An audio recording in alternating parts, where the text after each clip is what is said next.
If we're disconnected from truth, we'll be very confused when the math doesn't lead us to what we think we deserve or want. And when we do that, we get desperate and we get stupid. And then we think the world isn't being fair, when in fact, we're just not taking an accurate assessment of where we're at. We're not looking at the big picture, and we're not looking at what we're really doing. People lose in fantasy football all the time because, and I want you to write this down, I've said this many times, I want you to write this down, because they are not real about where people are at. They're optimistic about where people are at. We remember the 44-point game, not the 3-point game. So we keep hoping, this time, when in fact, that's just not who the person is. So part of the goal in fantasy football, as in our business, is to always be real about where we're at while maintaining optimism about where we're going. The further we get from truth, the more painful our lives get. And this is important because we live in a society right now that has a very questionable association with and love for truth. Now here's the issue. When you don't love truth, or when you're not seeking truth to the best in which you can, your math is always going to be confused. And when your math gets confused, you start getting frustrated at the world, inevitably will start blaming the world for your problems. I'll give you a very simple explanation of this, but we've all seen this. Let's say you optimistically believed you were in Barstow right now, which is halfway to Vegas from Los Angeles, when in fact you haven't left Orange County. Well, 2 hours later, when you think you should be in Vegas, and you're just now getting to Barstow, you're going to be confused, and your friends waiting for you in Vegas are going to be like, what the fuck? Why aren't you here?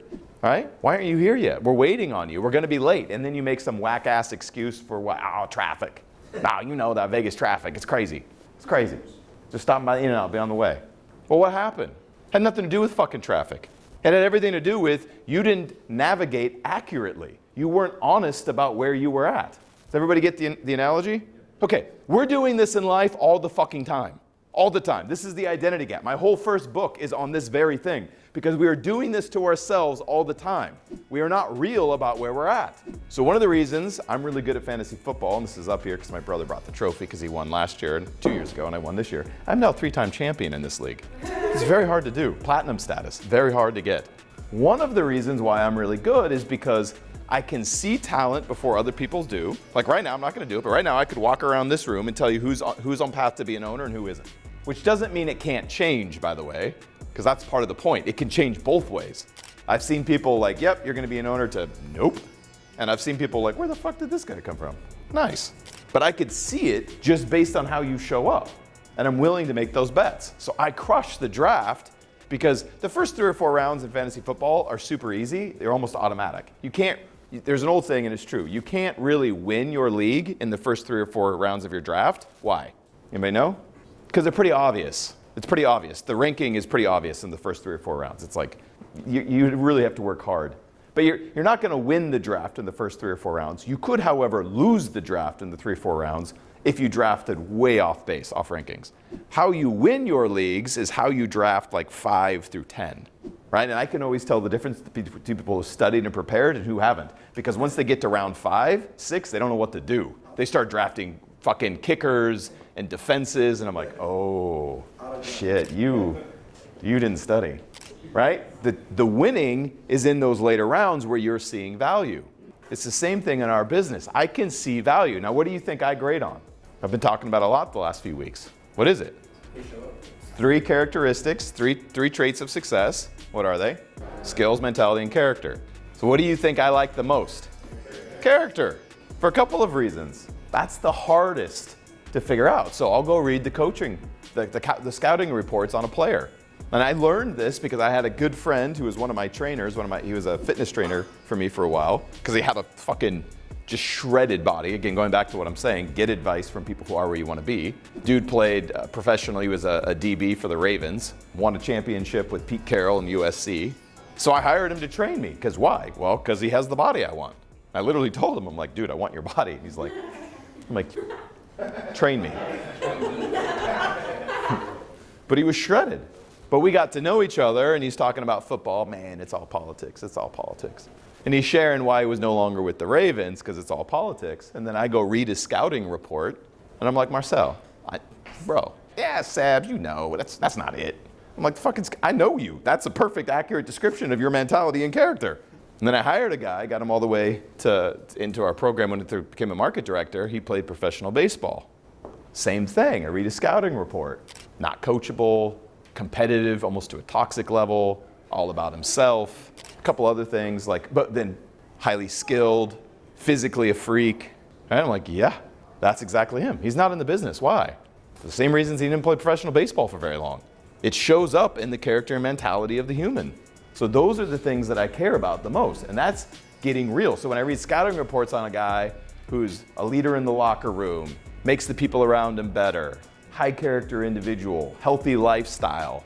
All right, I'm trying to tell my boy DK Metcalf. DK and I are like this, I'm just over here right now. But I was like, bro, you gotta stop eating the gummy bears. That's all he does is eat fucking sugar. Because if you've seen DK, he is a freak. Like you look at him and you're like, what the fuck? And it's genetic. He eats candy all the fucking time. The problem is when you're 21, 22, 23 years old, you can do that shit and it's fine. Until your body starts breaking down at the second half of your 20s, and then you're gonna say things like, man, it's all politics. Like, no, bro, take care of your fucking body. But lifestyle stuff matters. So full circle with this, you gotta control the controllables in your own life. When it comes to you, be real about where you're at while maintaining optimism about where you can be. And you need to have a healthy association with truth. Or we could say accuracy. Because if we're disconnected from truth, we'll be very confused when the math doesn't lead us to what we think we deserve or want. And when we do that, we get desperate and we get stupid. And then we think the world isn't being fair, when in fact, we're just not taking an accurate assessment of where we're at. We're not looking at the big picture, and we're not looking at what we're really doing. And we all know this. If we can't see it in ourselves, by the way, 85% of human beings are not aware, so this makes sense. If we can't see it in other people, we all know that person in our life who says things like, I'm never late, when in fact they're late every other fucking day. Or they say, no, bro, I'm the hardest worker in here. And you're like, bro, you can't even show up to the store on time. How the fuck do you think you're, like, how are you so detached? Right? Some of you laughing. What's the chances you think that about someone else thinks that about you? Pretty fucking high. This is the point. We have to be real about where we're at, which means we have to challenge our assumptions and seek truth first. Get accurate. Now, when I say truth, by the way, I do not mean negativity. This is also why a lot of people don't want to think about truth, because they think if it's true, it must be negative. I also see people take an inaccurate assessment to the upside, where they think they're worse than they really are. That also is going to slow you down. Or you play small. You're way more talented than you let on, but you're playing small for some reason. So when I say truth, I don't mean negativity. I mean accuracy. You're accurate about who you are. You're accurate about how you're showing up.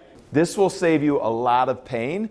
As a leader, when you get accurate about your people, you can make much better decisions.